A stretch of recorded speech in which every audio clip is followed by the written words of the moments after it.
Valisin selle eksami sellepärast, et kui ma juhuslikult bioloogia eksamil ei peaks saama vajaliku 80 punkti, siis ühiskonnaeksamil ehk ikka saan.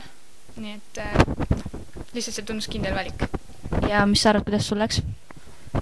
No ma sain esimese tunni aega nagu selle põhiosa valmis ja siis ülejäänud läks nagu kirjandiks või see läks arutluseks, aga arutluse teemad olid nagu mitte eriti minu teemad.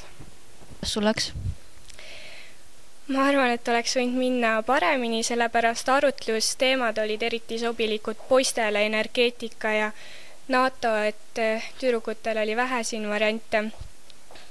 Ja muidugi võrreldes nende eelmiste aastate eksamitega, siis oli vaja palju rohkem teada silmaringi küsimusi, et faktipõhiseid ülesandeid oli ülimalt vähe. Miks sa valisid just ühiskonnaeksami? Sellepärast, et ma tahan minna ülikooli riigiteadusi õppima ja mul on vaja seda eksamit. Ja mis sa arvad, kuidas sul läks? No ma loodan, et 70 punkti saan kätte. Nii, miks sa valisid ühiskonnaeksami? Kuna ma olen tulevane poliitik ja peaminister, nii et te peate sellega arvestama. Väga hea, kuidas sul läks siis? Peaminister? No ma arvan, et üks 99 punkti tuleb kindlasti. Miks nii vähe?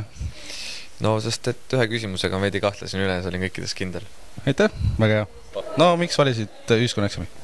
Sellepärast, et ma pidin 5. eksami valima ja ühiskond on lihtne, sest ühiskond on meie ümber iga päev ja vastuste andmisel saab kasutada igapäevast elu ja näiteid tuua. Väga hea, mis sa arvad, kuidas läks? Ma arvan, et päris hästi, et eksam oli lihtsam, kui ma arvasin. Aitäh!